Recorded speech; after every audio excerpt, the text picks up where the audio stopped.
제12장 가장 깊은 내면에서 결정되는 정체성. 위의 것을 찾으라. 거기는 그리스도께서 하나님 우편에 앉아 계시느니라. 골로새서 3장 1절. 인생의 거대한 폭풍이 찾아올 때 종종 정체성이 가장 크게 시험을 받는다. 청천벽력 같은 의사의 중병 선고, 직장에서 나가라는 해고 통보, 별거나 이혼, 비극적 소식을 알리는 전화가 여기에 해당을 될 수 있다. 신체적 부상을 당하거나 갑자기 체포를 당하거나 소중하게 생각했던 관계나 역할을 잃게 되는 경우도 여기에 해당한다. 이런 혼란스러운 순간에는 원치 않는 변화라는 힘든 현실을 싸워 이겨나가야 한다. 그뿐만 아니라 자신의 정체성이 실제로 어디에 뿌리내리고 있었는지 보기 시작한다. 자신이 누구이며 인생의 목적이 무엇이며 자신의 가치는 어디에 있는지 내면의 질문을 시작하게 되는 것이다. 창세기 37장에서 요셉은 형들에게 배신당하고 노예로 팔려가면서 그동안의 모든 관계와 가족과 가진 소유를 완전히 잃어버렸다. 그동안 누린 자유와 꿈이 하루아침에 허공으로 사라졌다. 야곱의 사랑하는 아들은 이제 낯선 이방 나라에서 노예 신세가 되었다. 몇 년 후 또 다른 비극적 폭풍이 그의 인생을 강타했다. 억울하게 무고를 당한 후 그동안 노력해서 얻었던 모든 것을 빼앗긴 채 부당하게 감옥에 갇히고 말았다. 신망받는 종으로서의 명성과 역할과 책무가 한순간에 사라지고 말았다. 이제 그는 누구인가? 종보다 더 못한 신세가 되었다. 애굽의 감옥에 치욕스러운 제목으로 갇힌 끔찍한 죄수 신분으로 전락했다. 분명히 그는 그 캄캄하고 암담한 순간에 자신의 정체성과 존재 가치를 두고 크게 번민했을 것이다. 이제 남은 것은 아직도 뛰고 있는 심장과 하나님에 대한 믿음 뿐이었다. 룻기에서 나옴이라고 하는 노년의 여성 역시 큰 비극을 경험했다. 가족들이 기근을 피해간 곳에서 남편과 두 아들이 모두 사망하고 이방 땅에서 부양해줄 사람도 없이 홀로 남게 되었다. 이제 아내로서나 어머니로서 역할이 사라진 나오미는 곤궁하고 가난한 처지로 자신의 목적과 가치에 대한 감각이 없어지고 인생의 방향을 잃은 채 처량하고 불쌍한 신세가 되었다. 사람들이 그녀의 이름을 부르며 맞아주자 그녀는 그들에게 이렇게 항변하듯이 말했다. 나를 나옴이라 부르지 말고 나를 마라라 부르라. 이는 전능자가 나를 심히 괴롭게 하셨음이니라. 내가 풍족하게 나갔더니 여호와께서 내게 비어 돌아오게 하셨느니라. 룻기 1장 20에서 21절. 깊은 비탄에 빠진 그녀는 또한 스스로의 정체성 위기 속에 고통스러워했다. 욥기에서 사람들에게 큰 존경을 받던 한 사람은 자녀와 종들과 모든 재물을 하루아침에 잃고 충격을 겨우 추스르며 하나님께 매달렸다. 욥은 교통 중에서 자신의 존재 의미를 두고 씨름했다. 그는 자신의 태어난 날을 저주하며 차라리 어머니의 태에서 죽어 태어나지 않았으면 좋았을 것이라고 탄식했다. 인생은 때로 잔인한 촉수를 뻗어 우리의 진짜 모습이 어떤 것인지 무서운 시험을 한다. 우리 중 대부분은 이런 일이 지인들에게 일어나는 것을 보았을 것이다. 누군가는 직장이나 소중한 관계를 잃을 뿐 아니라 아침에 자리에서 일어나야 할 이유를 잃는다. 사람들에게 존경을 받다가 하루아침에 실패자가 되거나 파산을 하고 자살을 시도한 사람에 대한 비극적 소식이 들려온다. 원하는 계약이 허사로 돌아가거나 팀에서 역할이 끝나거나 직장을 잃어버려 상심의 나락으로 떨어질 수도 있다. 절망에 빠진 우리는 거울을 보고 자신이 누구인지 물어보며 더 이상 인생의 의미나 살아야 할 이유가 있는지 심각한 회의에 빠질 수도 있다. 최고의 전성기를 누리던 가수와 배우가 신인 배우나 가수에게 밀려 대중의 외면을 받고 약물에 의존하며 절망으로 허우적거리는 경우를 심심치 않게 볼 수 있다. 왕성하게 활동하던 사람이 매일 해야 할 일이 사라지고 뒷방 늙은이처럼 되었다는 사실을 깨달은 후 툭하면 화를 내고 남을 괴롭히는 모습도 보았다.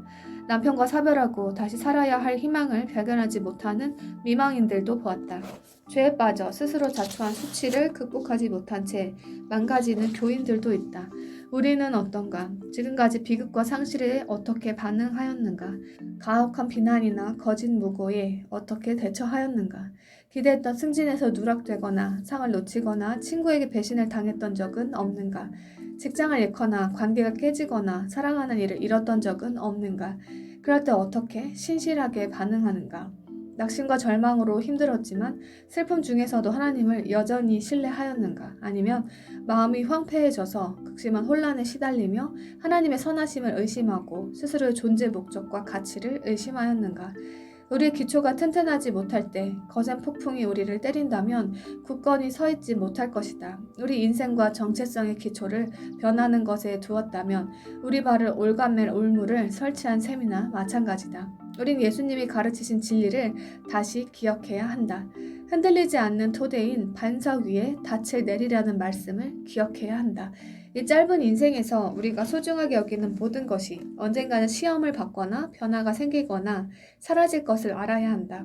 요셉과 나오미와 욥의 이야기에서 알 수 있듯이 우리는 우리의 핵심 정체성을 견고하게 붙들고 하나님과 그분의 불변하는 말씀에 닻을 내려야 한다. 우리 정체성의 핵심. 욥은 모든 것을 잃자 머리털을 밀고 땅에 엎드려 내가 모태에서 알몸으로 나왔사온즉 또한 알몸이 그리로 돌아가올지라 주신 이도 여호와시요 거두신 이도 여호와시니 여호와의 이름이 찬송을 받으실지니이다 라고 말했다. 그는 하나님의 불변하는 정체성을 붙들었고 하나님 외에는 의지할 자가 없었다. 하나님의 가장 큰 명령은 항상 온 존재와 정체성을 총동원하여 하나님을 사랑하라는 것이었다. 주 너희 하나님을 사랑하라는 명령은 구체적으로 네 마음이라는 구절로 시작한다. 이 구절이 등장한 뒤에야 목숨과 뜻과 힘을 다하여 하나님을 사랑하라는 내용이 등장한다. 그러므로 정체성의 핵심이 바로 마음임을 알 수 있다. 마음이 실제로 의미하는 것이 이것이다. 성경에서 우리의 영적인 마음은 우리 존재의 가장 깊은 부위로서 우리 인생의 모든 것을 주도하며 영향을 미치는 것으로 묘사되고 있다. 우리 몸의 심장이 펌프질을 하며 몸의 모든 살아있는 세포로 피를 공급하는 것과 같다. 우리 마음은 우리의 진정한 믿음, 내면의 생각, 본심, 가장 큰 열망, 미래의 계획, 실제적 결정이 이루어지고 유지되는 핵심 사령부에 해당된다. 기쁨과 슬픔이 마음에서 시작된다. 원한과 용서하는 것이 마음에서 유지된다. 마음에서 사실과 진실을 말할 수 있고 뿌리내릴 수 있다. 예수님이 말씀하신 대로 마음에 가득한 것을 입으로 말하는 것이다. 우리의 온 인생이 우리 마음의 상태에 영향을 받는다. 인과 관계를 따라가 보자. 안에 있는 것이 밖으로 나온다. 우리 마음의 핵심적 믿음이 우리 머리의 생각으로 이어지고 이 생각은 우리 입의 말을 결정하며 우리 입의 말은 매일의 행동과 삶의 태도로 나타나고 우리가 세상에 미치는 영향의 결실로 이어진다. 성경에서도 이런 순서를 확인할 수 있다. 나 여호와는 심장을 살피며 폐부를 시험하고 각각 그의 행위와 그의 행실대로 보응하나니. 예레미야 17장 10절. 그러므로 우리 마음의 상태는 매우 중요하다. 그래서 성경은 모든 지킬 만한 것 중에 더욱 네 마음을 지키라. 생명의 근원이 이에서 남이니라 라고 경고한다. 우리 자신에게도 거짓말을 할 수 있고 자기 마음도 속일 수 있기 때문이다. 하나님이 우리가 그분의 진리를 발견하고 입으로 말한 다음 마음으로 믿기를 원하시는 이유도 여기에 있다.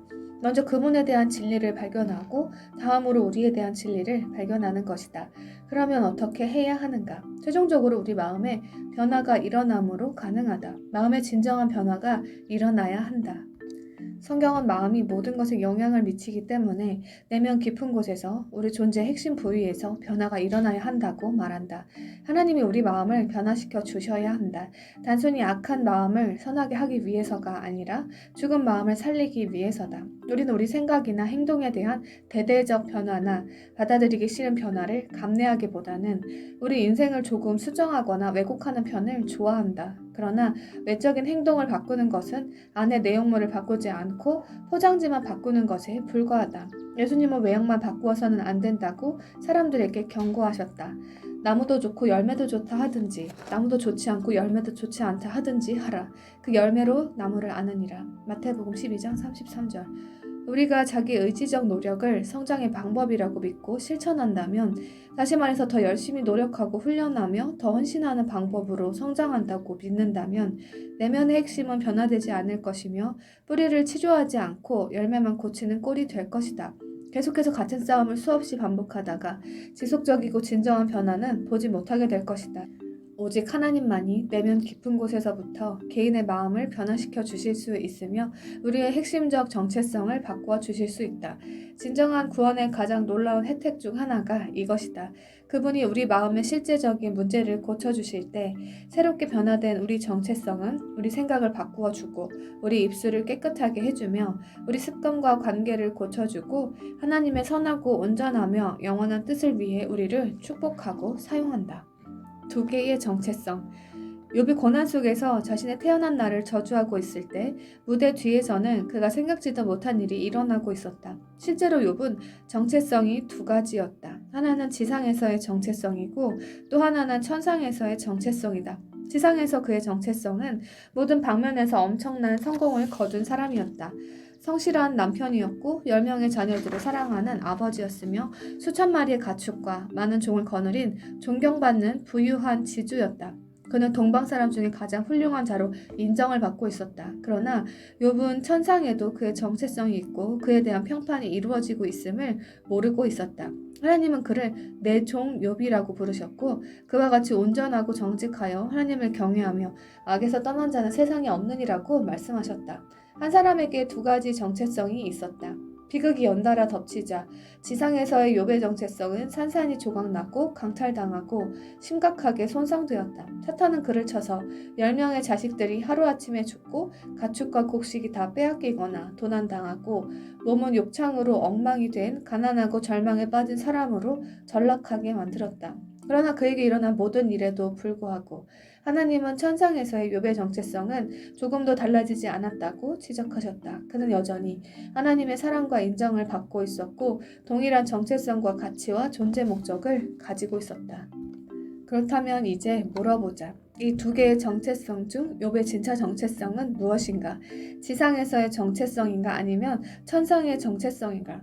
지상에서 그의 정체성은 여러 번 번복되었다. 한동안 유지되던 정체성이 갑자기 바뀌거나 완전히 달라질 수 있다. 그러나 어떤 정체성이 더 중요한가? 당연히 하나님이 인정하시는 정체성이다. 영원한 정체성. 천상에서 하나님이 확인해 주신 욥의 정체성은 비교 불가능할 정도로 중요하며 영원히 변치 않는 정체성이다. 요셉도 마찬가지가 아닌가? 그는 감옥에 있을 때 스스로 무가치하다고 생각하고 절망하고 있었다. 그러나 그를 향한 하나님의 신실하심은 조금도 변하지 않았다. 하늘의 시각에서 볼 때 요셉은 하나님의 축복과 사랑을 받는 현명하고 부유한 사람이었다. 하나님은 곧 그를 애굽의 2인자로 세우시고 세상을 굶주림에서 건지는 데 사용하실 것이며 또한 그 형제들과 가족의 목숨을 보전함으로 새 나라를 세우는 데 일조하도록 하실 것이다. 하늘에서의 그의 정체성이 내내 요셉의 참된 정체성이었다. 그렇다면 나오미는 어떠한가? 마찬가지다. 아들과 남편을 잃고 절망적인 환경 속에 있을 때 그녀는 자신을 향한 하나님의 사랑과 순수한 관심과 선하신 뜻이 전혀 바뀌지 않았다는 사실을 이해할 수 없었다. 언제 다음 끼니를 먹을 수 있을지 한치 앞도 알 수 없는 신세였다. 하지만 하나님은 그녀가 미래의 다윗 왕의 증조부와 증조모를 만나게 하고 다윗의 할아버지를 키우는 데 도움을 주고 열국을 위한 하나님의 놀라운 구원 계획에 참여함으로 하나님께 영광을 돌리는 데 도구로 사용될 것을 알고 계셨다. 마찬가지로 우리도 자신의 진정한 정체성을 알고 싶다면 현재의 상황에서 시선을 돌려야 한다. 지금 느끼는 기분이나 사람들의 평가나 현재 가진 직책이나 역할은 결국 바람과 함께 사라질 것이다. 그러나 하나님은 우리를 보고 계시며 우리 미래를 알고 계신다. 하나님의 말씀은 우리가 우리의 참된 정체성, 즉 천국에서의 정체성을 발견할 수 있고 믿을 수 있으며 거기에 마음을 둘 수 있다고 가르친다. 그것은 진정한 우리의 모습, 우리 마음 깊은 곳에 바로 우리 모습이다. 그러므로 너희가 그리스도와 함께 다시 살리심을 받았으면 위의 것을 찾으라. 거기는 그리스도께서 하나님 우편에 앉아 계시느니라. 위의 것을 생각하고 땅의 것을 생각하지 말라. 이는 너희가 죽었고 너희 생명이 그리스도와 함께 하나님 안에 감추어졌음이라. 우리 생명이신 그리스도께서 나타내실 그때에 너희도 그와 함께 영광 중에 나타나리라. 골로새서 3장 1에서 4절. 에베소서와 우리 하늘의 정체성. 이런 이유 때문에 에베소서를 다시 한번 살펴볼 필요가 있다. 서두에서 우리는 에베소서가 우리의 참되고 영원한 정체성에 대해 어떻게 심도 있게 설명하고 있는지, 우리가 그것을 어떻게 발견할 수 있는지, 하나님이 어떻게 영원한 정체성을 오늘날 우리 삶에 연합시키시고 그런 다음 우리가 어떻게 그것에 비추어 승리하는 삶을 살 수 있는지 살펴보았다. 첫 3장은 하나님이 보시는 천상에서의 성도의 정체성에 대해 이야기한다. 하나님이 우리의 정체성에 대해 말씀하신 내용을 이야기한다는 것이다. 2장에서 소개할 내용은 상당 부분 성경의 이 역동적인 책에서 하나님이 하신 말씀을 기반으로 하고 있다. 그러나 이 페이지를 넘기기 전에 에베소서의 구성과 관련해 몇 가지 핵심적 내용을 주의해서 살펴볼 필요가 있다. 전반부 1에서 3장은 성도 행실과 관련한 내용이 별로 없다. 우리가 무엇보다 먼저 발견하고 이해해야 할 천상의 정체성에 관한 기본적인 진리들로 가득하다. 이런 진술과 진리들은 전체 그림을 설명해 주는 것에 가깝다. 인생의 현장으로 내보내기 전 우리가 소속된 팀은 어떤 곳이며 필드에서 우리의 위치는 무엇인지 알려주고 있는 것이다.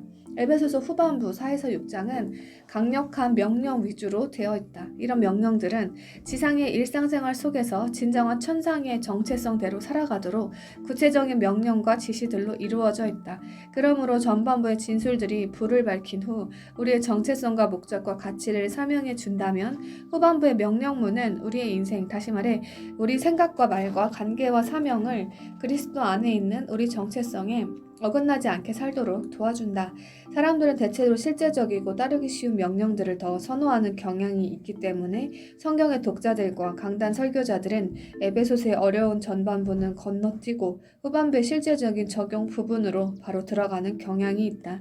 그러나 이런 방법은 설계도를 보지 않고 집을 짓거나 비행 방법을 먼저 배우지 않고 비행기를 조종하는 것과 같다.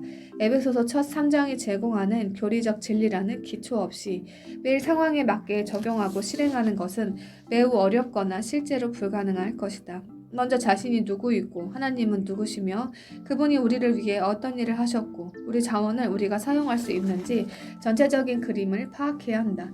이 과정을 생략한다면 원하는 대로 최선의 노력을 하며 스스로 힘으로 신앙생활을 하려고 해도 결국 지쳐서 하나님의 교훈을 따르는데 실패할 수밖에 없다. 이 책이 독자들에게 큰 도움이 되기를 바라는 이유가 이 때문이다. 이 장을 마무리하면서 에베소서 저자인 바울이 독자들을 위해 어떤 기도를 했는지 잘 살펴보라. 에베소서 전반부에는 두 가지 다른 기도가 등장한다. 주의 깊게 꼭 읽어보기를 바란다. 두 기도를 보면 바울은 그의 건강과 직장과 가족과 재정적 문제를 위해 기도하지 않았다. 물론 이런 기도가 잘못된 것은 아니다. 또한 그들이 행실과 관계를 깨끗이 하고 경건한 백성으로 살아갈 수 있게 해달라고 기도하지 않았다. 역시 잘못된 기도는 아니다. 두 기도에서 그는 바로 핵심으로 들어가서 하나님의 성령이 그들 마음 깊은 곳의 진리를 깨닫게 하시고 그들이 그리스도 안에서 어떤 신분이고 무엇을 소유하고 있으며 하나님이 그리스도와의 관계를 통해 얼마나 그들을 사랑하시는지 알도록 명철을 달라고 기도했다. 바울은 마음으로 이런 진리들을 깨달을 때 우리 존재의 핵심에 변화가 일어날 것임을 알았다. 이런 존재의 핵심부에서 일어난 변화의 파장이 우리 정체성의 다른 모든 층위들과 생활의 모든 영역에 긍정적으로 영향을 미칠 것임을 알았다. 이 여정을 계속하는 우리에게 이런 기도는 매우 큰 힘과 용기를 준다. 잠시 자신을 위해 바울과 같은 기도를 드리는 시간을 갖는다면 좋을 것이다.